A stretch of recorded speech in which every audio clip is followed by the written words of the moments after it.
Kia ora, ko tia ho, hara mai, welcome to Homemade Let's Cook.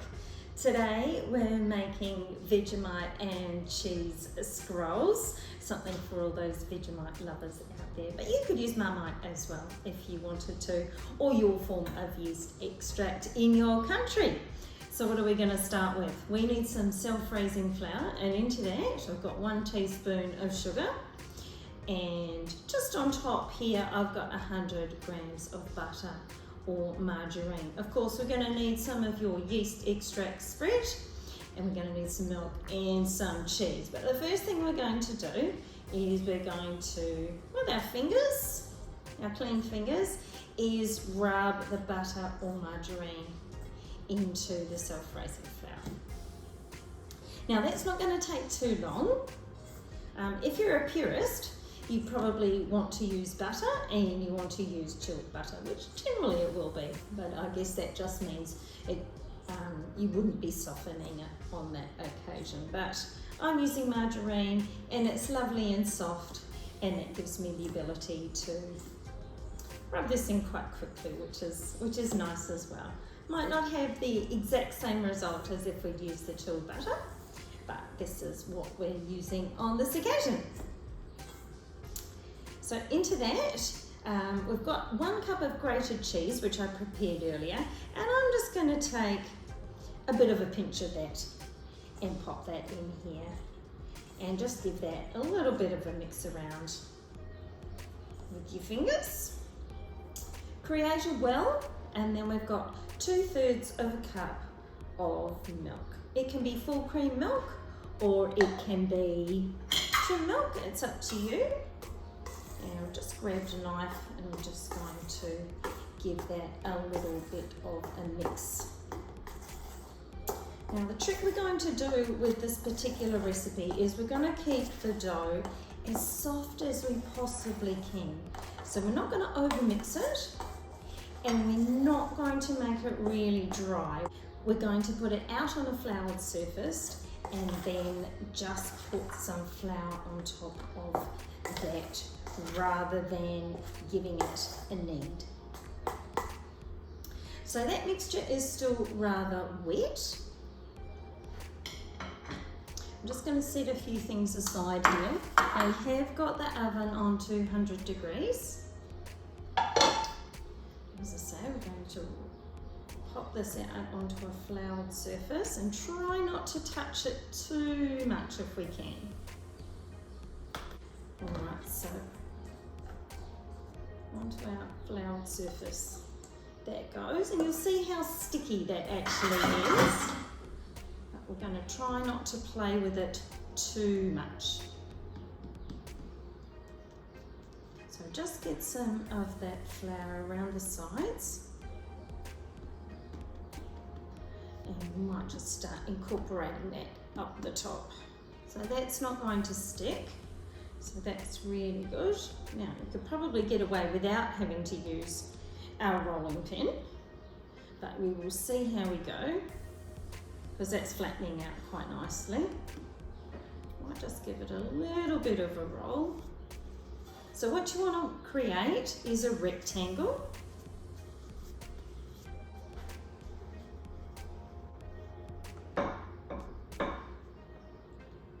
And you don't want it too thin either, so that's about 1.5 centimetres thick.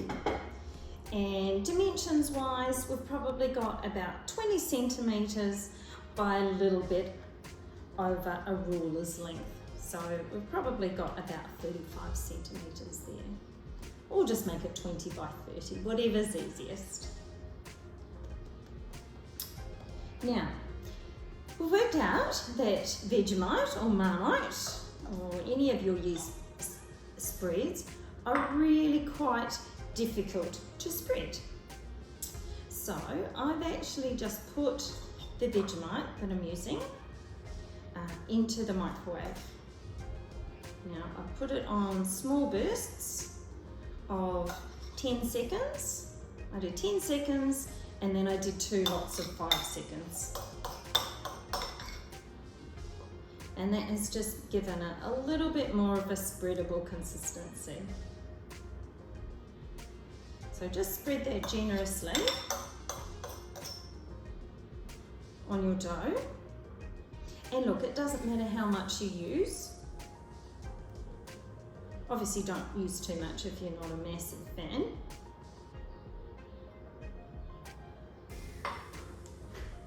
Let's just set that aside.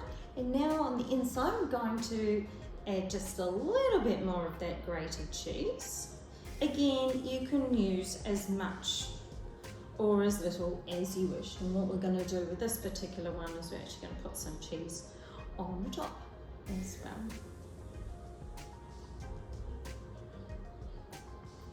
Alright, so now we're gently going to just roll it. I'm just going to roll it away from myself.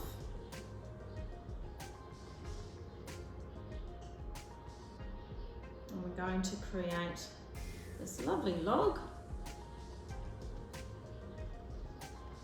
I'm just going to pat it down as I go and shape it as I go as well. Just going to move some of this flour out of the way, which has become quite an excess, but better to have too much than too little. And what I'm actually going to do as well is just with that leftover milk that is in this container here, I'm just going to dab that just on the outside, just before we roll that together, and hopefully that will make it stick a little bit as well. Alright, so there's our log. I'm just going to brush off some of that excess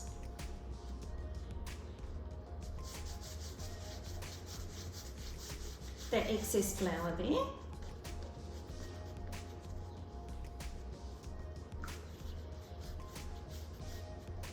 So that's worked out quite well. And now we're going to cut this into 12, or approximately 12. So the easiest way to do any of this is cut it in half. Cut it in half again. And then cut those pieces into thirds. You could trim the ends up first if you wanted to.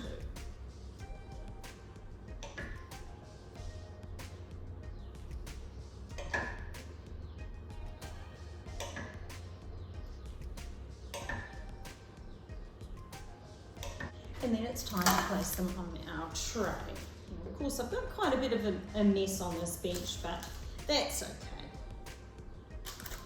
So just place them on the tray. Now, it won't matter if you just use one tray and have these milled together. Scrolls often do that.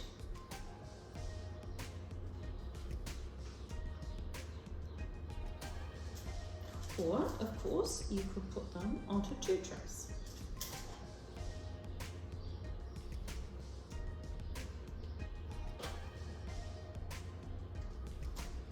The last thing we're going to do before they go into the oven is I'm just going to top them with a little bit of extra cheese. So these are going to go into the oven for 15 to 20 minutes. Keep an eye on them and pull them out when they're golden brown. I'm going to keep going with this, and when they're out of the oven, we'll come back to you with the final result.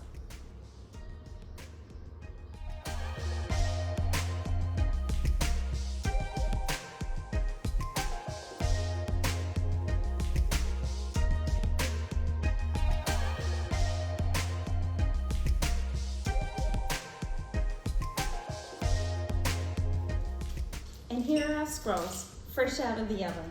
Don't let them cool down for too long. Serve them warm and with extra butter if you prefer. Thanks for joining us today. Please join us again. Ka kite.